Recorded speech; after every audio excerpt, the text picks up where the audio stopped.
Secretary and Cabinet Secretary for Foreign and Diaspora Affairs, my brother, Honorable Wycliffe Musalia Mudavadi, who led a team of government officials.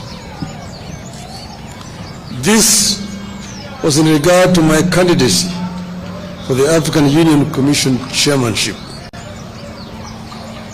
I wish to reiterate the obvious, that I am vying for a position in Africa, not in the government of the Republic of Kenya. But I need the endorsement of the government of Kenya for that African position. At this meeting, we exchanged notes on the state of the quest so far, the preparations from my side and the government side, and the next steps that require to be taken. The Honorable Prime Cabinet Secretary shared with me the situation and levels of preparation and commitment in the government. I have been very encouraged by the number of senior government officials offering to be part of this journey out of an understanding as partisan political parties. I appreciate the offer of support. I shared with the government team the situation and my levels of preparation from outside the government. I assured the team that on my own I am making every effort, tapping into my experience, relationships, and understanding of the continent to win the support of as many nations as I can. With committed and proper coordination between my team and the government, we should be able to clinch the seat. We agreed that coordination and synergy are going to be critical as we embark on the next critical steps that include the submission of my application. We therefore agreed on the need for efficiency, the need to cut bureaucracy, and unveil a well-oiled and flexible joint effort going forward. Like all campaigns, plans emerge and change suddenly. Demands arise and change suddenly, and we need to be able to respond to them as suddenly as they emerge. We also agreed on the need to understand the sensitivities in this quest that include national, regional, continental, and global dimensions to this quest, and therefore the need to always act responsibly in mind. Once again, I thank Kenyans and the government for the support and the promise to keep updating the country on the status of the race. As I conclude, I just want to say that I have been requested by many friends, because many people have been surprised and been wondering how I came to this.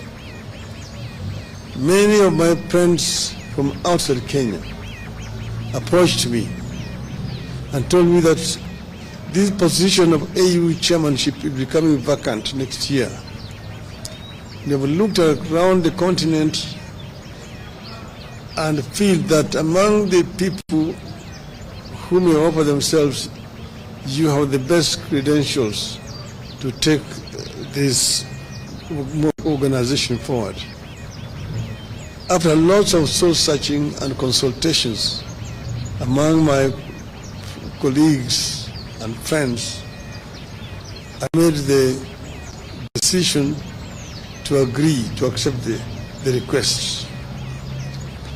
As you know that I had been the African Union High Representative on Infrastructure Development for 5 years.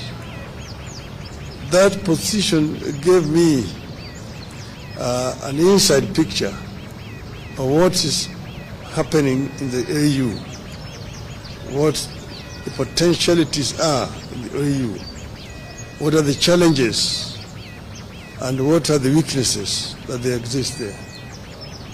I believe that I have sufficient knowledge and experience to be able to move the AU forward. AU is an institution that was founded by the founding fathers of our nation. And their dream was an Africa that was united, an Africa that was cohesive, an Africa that was developed. The development of Africa can only be done by Africans. I am myself a Pan-Africanist and an Afro-optimist. Afro-optimist as opposed to Afro-pessimist. Afro-pessimists are the people who have given hope in Africa, say that Africa is a lost cause, is a condemned continent. Afro-optimists are those who believe in the ability of the African people to develop Africa. That Africa, the richest continent on the planet Earth in terms of resources, is also the poorest in terms of development. This is a paradox that we want to solve. We want Africans to be able to take charge of Africa. We want to expand the communication and trade among the African people. I was telling my brother here that when I was a student in Europe in the 60s, it was a nightmare to travel across the continent of Africa, of Europe.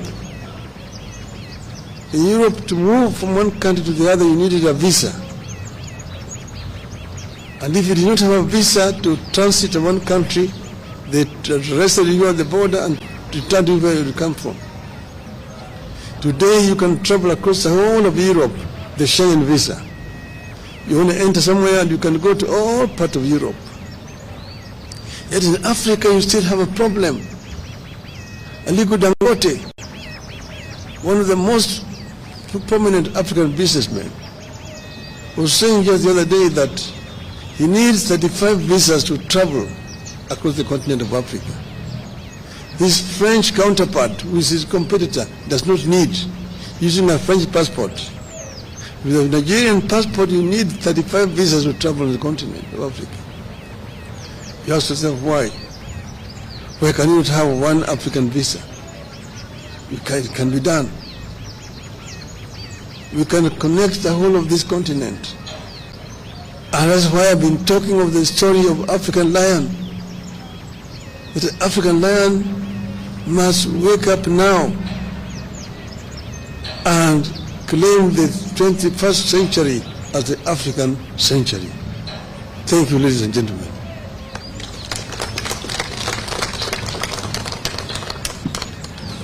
Thank you, the Right Honorable Raila Odinga.